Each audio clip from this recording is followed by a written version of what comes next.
जय हिंद।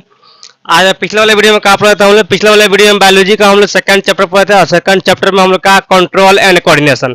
और कंट्रोल और कोऑर्डिनेशन में यहाँ पे हम लोग क्या पढ़े थे, हम लोग यहाँ पे ऐच्छिक क्रिया पढ़ लिए थे, अनैच्छिक क्रिया पढ़ लिए थे, प्रतिवर्ती क्रिया पढ़ लिए थे। तीन चीज हम लोग का पढ़ लिए, ठीक है ना।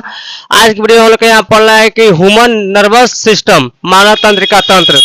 तो मानव तंत्रिका तंत्र क्या होता है, तो यहाँ मानव तंत्रिका तंत्र वो होता है जो कि हम लोग के पूरे शरीर में जाल की तरह फैला हुआ है, जो कि किसी भी संकेत को क्या करता है, हम लोग दिमाग के सूचना देता है। उसे हम लोग क्या करते हैं, उसे हम लोग तंत्रिका तंत्र बोलते हैं, ठीक है ना। जो हम लोग के पूरे शरीर में जाल की तरह फैला हुआ है, कोई भी कार्य होता है तो दिमाग को या मेरुरज्जु को क्या करता है, सूचना देने का कार्य करता है, ठीक है ना, तंत्रिका तंत्र। और यहाँ पे तंत्रिका तंत्र जो कि पूरे शरीर में फैला हुआ है, हम लोग पूरे शरीर में जाल की तरह फैला हुआ है, ठीक है ना, फैला हुआ है, जो कि शरीर को किसी भी उद्दीपन यानी किसी भी कार्य को, बाहर जो भी कार्य हो रहा है, ठीक है ना, उसको कौन पहुंचाता है हम लोग के, तो हम लोग को पहुंचाता कौन, हम लोग का तंत्रिका तंत्र। किसके पास, मस्तिष्क के पास पहुंचाता है, ठीक है ना। उद्दीपन को मस्तिष्क तक पहुंचाता है, मस्तिष्क या मेरुरज्जु तक पहुंचाता है, ठीक है ना। जैसे हम लोग को भूख लगता है, ठीक है ना, या मच्छर काट लेता है, ठीक है ना, इसका संकेत हम लोग कौन है, उसका तंत्रिका तंत्र के द्वारा ही पहुंचता है। या हम लोग को पेशाब वगैरह लगता है तो कौन उसका संकेत करता है, तंत्रिका तंत्र ही करता है, ठीक है ना। यानी बाहर में जितना भी उद्दीपन होता है उस सबको दिमाग के पास पहुंचाने वाला कौन होता है, हम लोग का तंत्रिका तंत्र होता है। क्लियर है यहाँ पे। जैसे भूख लगना, मच्छर काटना, ठीक है ना, लेटरिन होना है, पेशाब करना, ये सब क्या होता है हम लोग का, ये कौन कार्य करता है, तंत्रिका तंत्र करता है, यानी नर्वस सिस्टम करता है, ठीक है ना। ह्यूमन नर्वस सिस्टम ही कार्य करता है। क्लियर है यहाँ पे, ठीक है ना।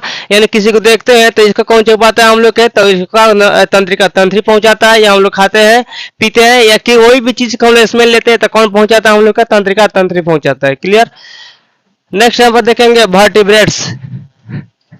वर्टिब्रेट्स मतलब क्या होता है, कशेरुकी। तो कशेरुकी क्या होता है, यहाँ पर तीन टाइप में कशेरुकी होता है। जैसे यहाँ पे एक सीएनएस होता है, एक पीएनएस होता है, एक यहाँ पे एएनएस होता है, ठीक बा। तो ये सब क्या होता है, हम लोग मस्तिष्क के अंदर, दिमाग के अंदर होता है। सीएनएस क्या होता है यहाँ पे, और पीएनएस का होता है, इसके बारे में पहले देखेंगे डिटेल, उसके बाद हम लोग के एएनएस के बारे में देखेंगे, ठीक है। जैसे हम लोग का एक मस्तिष्क होता है, ये मस्तिष्क हो गया, और मस्तिष्क के नीचे यहाँ पे एक क्या होता है, हम लोग का मेरुरज्जु होता है, ठीक है ना, जैसे इस तरह निकला रहता है, और यहाँ पे ये जाल की तरह होता है, ठीक है ना, जाल की तरह यहाँ बिछा रहता है, ठीक है। तो माना हम लोग का ये मेन मस्तिष्क हो गया, ठीक है, मेन ब्रेन हो गया। इसका नीचे एक होता है हम लोग, इसको हम लोग बोलते हैं मेरुरज्जु, ठीक है, जिसको बोलते हैं स्पाइनल कॉर्ड इंग्लिश में। तो ये जो दिमाग हो गया, ठीक है, तो दिमाग से जितना भी हम लोग को निकलता है, यहाँ से हम लोग के एक पाइप की तरह होता है, और ये पाइप के में छोटे छोटे हम लोग का होता है, तंत्रिका तंत्र होता है, ठीक है ना। तो यहाँ से जैसे मेरुरज्जु के पास आ गया, तो ये क्या हो गया हम लोग का, यहाँ से ये हो गया हम लोग का सीएनएस। यानी सीएनएस का मतलब क्या होता है कि जो हम लोग के दिमाग से निकलता है, यानी तंत्रिका जो दिमाग से निकलता है वो क्या हो गया, सीएनएस, ठीक है ना। और यहीं से होकर, ये सीएनएस से यहाँ से होकर चारों ओर तंत्रिका हम लोग का क्या होता है, शरीर में पूरे फैल जाता है, ठीक है ना। यानी कोई भी कार्य होता है तो तंत्रिका तंत्र के द्वारा ही होता है, यही क्या करता है, सूचना करता है, ठीक है। तो जो यहाँ पे ये फैला हुआ हम लोग का है, यहाँ पे फैल गया है, ये हम लोग का हो गया पीएनएस। यानी हम लोग का मस्तिष्क से जो निकल गया वो क्या हो गया हम लोग का सीएनएस, और मस्तिष्क से जो फैल गया पूरे शरीर में वो क्या हो गया हम लोग का पीएनएस, ठीक है ना। और यहाँ पर मस्तिष्क और ये मतलब ये सीएनएस और पीएनएस दोनों जो होता है, ये दोनों को हम लोग क्या बोलते हैं, एएनएस, ठीक है ना। यानी सीएनएस और पीएनएस को दोनों को मिला देंगे तो क्या हम लोग को बन जाएगा एएनएस। और सीएनएस का होता है जो कि मस्तिष्क से निकलता है वो सीएनएस, और पूरा शरीर में फैल गया वो का होता है हम लोग का पीएनएस, ठीक है ना। तो यहाँ पे है केंद्रीय तंत्रिका तंत्र, यानी यह मस्तिष्क तथा मेरुरज्जु से निकलता है। यानी मेरुरज्जु का होता है तो इसके नीचे वाला जो माइंड दिमाग होता है इसको बोलते हैं हम लोग मेरुरज्जु। तो या हम लोग का यहाँ मस्तिष्क से निकलता है, या मेरुरज्जु जो हम लोग का निकल जाता है मेरुरज्जु से, वो क्या हो जाता है हम लोग के सीएनएस। क्लियर है यहाँ पर। और पीएनएस का होता है जो सीएनएस से फैल जाता है हम लोग का शरीर में, वो का होता है हम लोग का पीएनएस। और यहाँ पे एएनएस का होता है सीएनएस और एएनएस को जो जोड़ता है, यानी सीएनएस वाला जो होता है हम लोग का तंत्रिका तंत्र, और पीएनएस वाला जो होता है तंत्रिका तंत्र, उसको क्या हम लोग बोलते हैं, एएनएस बोलते हैं, ठीक है ना। तो हम लोग का एएनएस का होता है हम लोग का ऑटोमेटिक नर्वस सिस्टम, ठीक है ना। ये क्या होता है, ये अचानक क्रिया करता है। जैसे हम लोग पढ़ाए तो पीछे हम लोग पढ़े थे प्रतिवर्ती क्रिया, जो अचानक होता है, जैसे किसी बस के सामने से हट जाना या बाइक के सामने से डायरेक्ट हटना, वो होता है हम लोग का होता है प्रतिवर्ती क्रिया। तो हम लोग का ये क्या करता है, प्रतिवर्ती क्रिया करता है, ठीक है ना। इसे क्या होता है, अचानक क्रिया होता है। अचानक क्रिया क्या होगा, जैसे हम लोग के इसमें दो होता है, एक अनुकंपी क्रिया आता है, एक हम लोग का परा अनुकंपी आता है, ठीक है ना। तो अनुकंपी का मतलब क्या होता है, इसका सिंपल उदाहरण हम समझ सकते हैं, जैसे मानो हम लोग की छत पे खड़ा हुए हैं और वहां पे मानो से कि भूत आ गया, ठीक है ना। मानो नहीं, जैसे भूत आता है तो हम लोग डर जाते हैं, भूत आ गया और भूत आया, कुछ देर के बाद हम चला कि नहीं ये तो मेरा पत्नी है, तो क्या हो गया, थोड़ा देर के लिए डर लगा और फिर क्या हो गया, हम लोग का डर हट गया, ठीक है ना। तो जो हम लोग का डर लग गया, यानी जो पहले डर लगा था वो क्या हो गया, हम लोग का अनुकंपी, ऐसा हम लोग का मन चल गया कि वो ये तो मेरी ही पत्नी है, ठीक है ना। तो हम लोग का डर हट गया, तो कहा गया हम लोग के पारा अनुकंपी, ठीक है ना।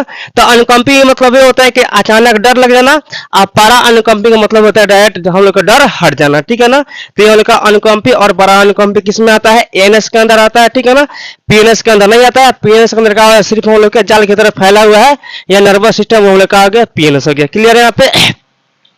अब यहाँ कुछ हम लोग का ऑब्जेक्टिव जो कि यहाँ पर ध्यान देना है, ठीक है ना। यानी मस्तिष्का से हम लोग का मस्तिष्क जो है, कपाल है, हम लोग का जो है यहाँ पर दिमाग है, ये दिमाग से हम लोग का 12 जोड़ी तंत्रिकाएं निकलती है, 12 मतलब 24 गो तंत्रिका निकलती है, ठीक है ना। यानी 12 जोड़ी का हम लोग का तंत्रिका निकल जाती है, ठीक है ना, किससे हम लोग का मस्तिष्क से याद रखना, ठीक है ना। नेक्स्ट आप मेरु रज्जु, तो मेरु रज्जु का होता है जो दिमाग के नीचे वाला जो पार्ट होता है, जो नीचे जो होता है नीचे वाला दिमाग, इससे का हम लोग का निकलता है 31 जोड़ी, इससे का होता है हम लोग के तंत्रिका तत्व निकल जाता है, ठीक है ना। अब आप हम लोग का शरीर कार्य कैसे करता है ये समझना है, ठीक है ना। यहाँ पे तो कार्य से बाहर कोई भी चीज का होता है उद्दीपन होता है, ठीक है ना। हम लोग किसी भी चीज बाहर में का और इतना भी चीज उदाहरण में हो रहा है, ये सब क्या हो रहा है, हम लोग का उद्दीपन हो रहा है, ठीक है ना। तो पहले उद्दीपन होगा, उद्दीपन के बाद क्या आएगा, ग्राही अंग। ग्राही अंग क्या हो सकता है, आंख भी हो सकता है, कान भी हो सकता है, नाक भी हो सकता है, ठीक है ना। ग्राही अंग के बाद क्या, संवेदी न्यूरॉन, यानी इसके बाद हम लोग को संवेदी न्यूरॉन में जाएगा, न्यूरॉन के पास जाएगा, और न्यूरॉन मतलब देखो ये बाहर उद्दीपन हुआ, ठीक है, ये कहा गया उद्दीपन ग्रहण कर लिया, और न्यूरॉन का के ये लिया कि इसको मस्तिष्क के पास पहुंचा दिया, ठीक है ना। अगर हम लोग का ऐच्छिक क्रिया है तो मस्तिष्क के पास पहुंचाएगा, अगर अनैच्छिक क्रिया है तो कहा हम लोग के स्पाइनल कॉर्ड यानी मेरुरज्जु के पास पहुंचा देगा, ठीक है ना। पहुंचा दिया, उसके बाद कहा प्रेरक न्यूरॉन, ठीक है ना, यानी ये संकेत लेके आया। अब यहाँ पर इसको क्या करना है, दिमाग क्या संकेत दे रहा है, ठीक है ना। जैसे कोई मारा तो उसको क्या करना, मारना है तो क्या करता है यहाँ पे, तो प्रेरक न्यूरॉन, ठीक है। प्रेरक न्यूरॉन के द्वारा इसको भेजा जाए कहाँ पर, अभिवाही धमनी में। अभिवाही धमनी का मतलब क्या हो गया कि मस्तिष्क बोला कि जाकर उसको बोल दो, जैसे हम लोग करंट आता है तो पहले तार बिछाते हैं, तो हमारे यहाँ प्रेरक का गया, प्रेरक ये तार हो गया, तो इसमें करंट आया, आज मानो अभिवाही धमनी, अभिवाही अंग, एक हम लोग का बल्ब हो गया। तो जैसे यहाँ पर दिमाग बोला कि नहीं जाओ उसको ये बोल दो, कुछ जो भी बोलना होगा, तो क्या होगा, अभिवाही धमनी आके हम लोग बोल दिया। वहां हाथ भी हो सकता है हम लोग के, मुंह भी हो सकता है, ठीक है ना। तो अभिवाही धमनी से क्या होता है, कोई भी क्रिया होता है, जैसे बल बढ़ गया तो बल का हो गया हम लोग का अभिवाही अंग हो गया, और तार हो गया हम लोग, तार हम लोग का हो गया प्रेरक न्यूरॉन हो गया, ठीक है ना। समझ में हमने कहा गया। तो वही हम लोग के यहाँ पे देखना था, हम लोग के सिर्फ यहाँ पे आज यहाँ पे शॉर्ट वीडियो था, ठीक है ना। कल से लॉन्ग वीडियो बनेगा। आज हम लोग यही पता कि मानव तंत्र का तंत्र क्या होता है, कशेरुकी क्या होता है, इसमें सीएनएस का क्या है, हम लोग का पीएनएस क्या होता है, एएनएस क्या होता है, ठीक है ना। इसका कुछ हम लोग का ऑब्जेक्टिव होता है, जो कि आज की वीडियो में सिर्फ यही देखना था। आज के लिए क्लास, जय हिंद।